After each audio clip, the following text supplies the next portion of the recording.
नमस्कार, स्वागत है आपका द फोर्थ स्टेट यूट्यूब मंच पर। मेरा नाम है रविंद्र सिंह शोरान। हरियाणा में कांग्रेस पार्टी से जुड़े या कांग्रेस पार्टी में जानकारी रखने की इच्छा रखने वाले तमाम लोग, चाहे वो मतदाता हों, कार्यकर्ता हों या नेता हों, उन सब के इंतज़ार की घड़ियां ख़त्म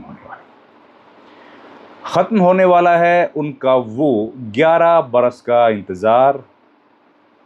आने वाली है वो सूची जिसकी थी उन्हें प्रतीक्षा, और इसके दे दिए गए हैं स्पष्ट संकेत कि अब 30 जुलाई से पहले दे दिए जाएंगे हर जिला अध्यक्ष के नाम। हर जिले को मिल जाएगा कांग्रेस का जिला अध्यक्ष। ये बात कही है कांग्रेस पार्टी के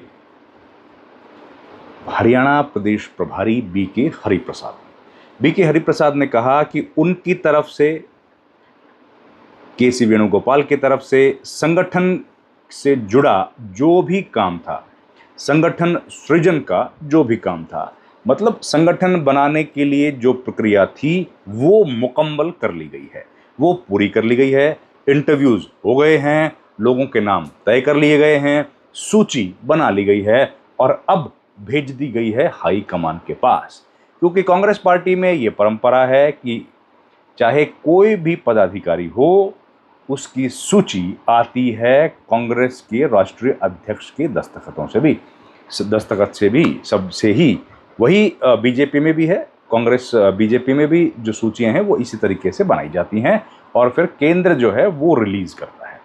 तो उनका कहना है कि उन्होंने ये सूचियां बना ली हैं और बहुत जल्द ये सूची सार्वजनिक कर दी जाएंगी। और 30 जुलाई का उन्होंने भी समय दिया है, एक बार फिर से 30 जुलाई का डेडलाइन उन्होंने बोली है कि उसके पहले नया संगठन बन जाएगा।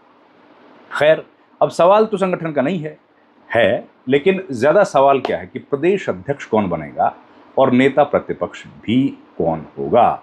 अब इस पर यह जवाब आ रहा है, हालांकि कोई सीधे तौर पर इसका जवाब नहीं दिया गया, क्योंकि नेता प्रतिपक्ष की गेंद तो पहले से ही हाईकमान के पाले में है। उस पर तो फैसला किसी को करना नहीं है, केवल कांग्रेस के राष्ट्रीय अध्यक्ष मल्लिकार्जुन खड़गे को फैसला करना है। आपको याद होगा कि जब विधायक दल की बैठक हुई थी, कांग्रेस विधायक दल की बैठक हुई थी और उस बैठक में एक लाइन का प्रस्ताव पारित किया गया था। वो प्रस्ताव था कि कांग्रेस के राष्ट्रीय अध्यक्ष को अधिकृत किया जाता है कि वो हरियाणा में कांग्रेस विधायक दल के नेता का चयन करें, और वो फिर जो प्रस्ताव था वो पास करके भेज दिया गया था कांग्रेस हाईकमान के पास। हालांकि तब से लेकर अब तक लगभग 9 महीने बीतने को आए, लेकिन अभी तक उस पर कांग्रेस के राष्ट्रीय अध्यक्ष ने कोई फैसला नहीं लिया है। अब उम्मीद है कि फैसला होगा। उम्मीद है कि आने वाला जो मॉनसून का सेशन होगा विधानसभा का, उसके पहले ये नाम की घोषणा कर दी जाए। हालांकि ये उम्मीद पत्रकारों को और कांग्रेस के कार्यकर्ताओं को हर सत्र के बाद रहती है, हर सत्र से पहले रहती है, लेकिन अभी तक किसी भी सत्र में नाम नहीं आया है।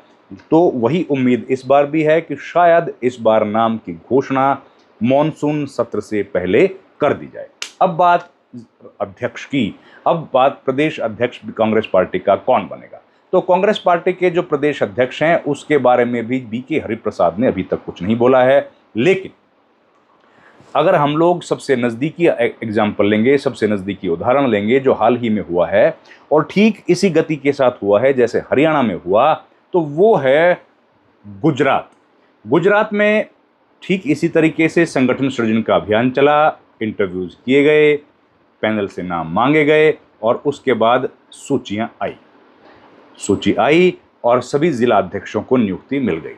अब उसके बाद वहां पर भी अध्यक्ष, प्रदेश अध्यक्ष और सीएलपी लीडर का नाम आया एक अलग सूची में। तो उम्मीद की जा रही है कि जब जिला अध्यक्षों के नाम आ जाएंगे, उसके हफ्ते 10 दिन या 15 दिन के भीतर पार्टी अपने प्रदेश अध्यक्ष का चुनाव भी कर लेगी और साथ ही चुनाव कर लेगी अगले सीएलपी नेता का भी। जो सीएलपी नेता होंगे वही हरियाणा में बनेंगे नेता प्रतिपक्ष, जो कि एक महत्वपूर्ण पद है और उस पद पर बैठने वाले व्यक्ति का जो स्टेटस है, जो रैंक है, आप जानते हैं वो कैबिनेट मिनिस्टर के लेवल का होता है।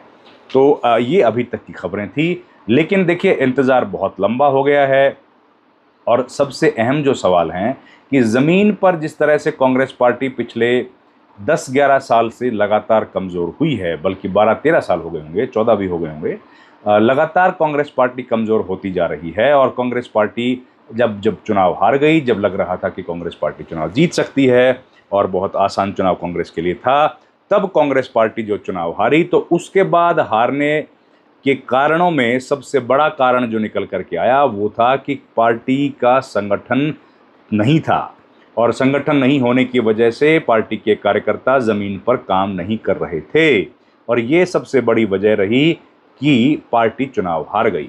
अब ये किसी को एहसास नहीं है, इस बात का किसी को अंदाज़ा नहीं है, इस बात की जानकारी किसी के पास भी नहीं है कि आखिर 11 बरस से 12 बरस से हरियाणा में कांग्रेस पार्टी का संगठन क्यों नहीं बना। क्योंकि अध्यक्ष तो हर बार बनता था, अध्यक्ष फूलचंद मुलाना बने, उसके बाद अशोक तंवर, कुमारी शैलजा से लेकर के उदय भान तक पार्टी ने अध्यक्ष बनाए, लेकिन अध्यक्षों ने संगठन नहीं बनाया, और अध्यक्ष जो संगठन बनाने में फेल हुए, वो कामयाब नहीं हुए। उसका नतीजा हुआ कि कांग्रेस पार्टी भी हरियाणा के विधानसभा चुनाव को जीतने में फेल हुई, और इसी फेलियर पर जब लगातार बैठकें हुई, हार के कारणों को जानने की कोशिश की गई, तो सबने कहा, एक सुर में कहा कि हार के लिए संगठन की कमी जिम्मेदार है, संगठन की गैर हाजिरी जिम्मेदार है। उसके बाद ये संगठन सृजन का अभियान चलाया गया। अभियान चलाने के बाद अब जब नामों की लगभग फेहरिस्त तैयार कर ली गई है, तो इसमें आखिरी पड़ाव बचा है कि एक बार ये सूची चली जाए राष्ट्रीय अध्यक्ष के कमरे में, और वहाँ से दस्तखत, वहाँ से अप्रूवल होने के बाद इसको सार्वजनिक कर दिया जाए। अब वो बीके हरिप्रसाद के मुताबिक इस सप्ताह में हो जाएगा, लेकिन ये कांग्रेस पार्टी है, और कांग्रेस पार्टी की अपनी एक पुरानी परिपाटी है कि जिस तरीके से कांग्रेस काम करती है, कांग्रेस का एक पुराना सेट ढर रहा है, इसलिए तारीखों पर ज़्यादा भरोसा कम से कम नेताओं के बयान पर तो नहीं किया जा सकता है। लेकिन जिस तरह एग्जाम्पल हमको देखने को मिला है कि गुजरात में एक सूची आई थी और उसी तर्ज पर काम किया गया है हरियाणा में भी, तो हम लोग ये मान के चल रहे हैं कि गुजरात की तर्ज पर काम करते हुए हरियाणा में भी सूची, उम्मीद है कि 30 जुलाई तक आ जाएगी। और सबसे अहम है कि इसमें अध्यक्ष कौन बनेंगे, क्या वो किसी गुट से संबंधित होंगे, या फिर इस बार जो पूरी कोशिश की गई है कि संगठन से जुड़े व्यक्ति को, मजबूत व्यक्ति को, आक्रामक व्यक्ति को ही संगठन का प्रभार सौंपा जाएगा, क्या वाकई में कांग्रेस पार्टी बदलने वाली है और उस परिपाटी पर चलकर नए लोगों को मौका देने वाली है। ये सबकी नज़रें इसी पर बनी हुई हैं कि जब सूची आएगी तो उसका सबसे पहले इसी कसौटी पर विश्लेषण किया जाएगा, ये जो लोग बनाए गए हैं ये कौन हैं, और ये क्या किसी पाले, किसी खेमे से संबंधित हैं, या फिर ये पार्टी के प्रति समर्पित कार्यकर्ता हैं। इस वीडियो में इतना ही। आपसे गुजारिश है, हमारे चैनल को लाइक, शेयर, सब्सक्राइब जरूर कीजिए। आपका बहुत बहुत धन्यवाद।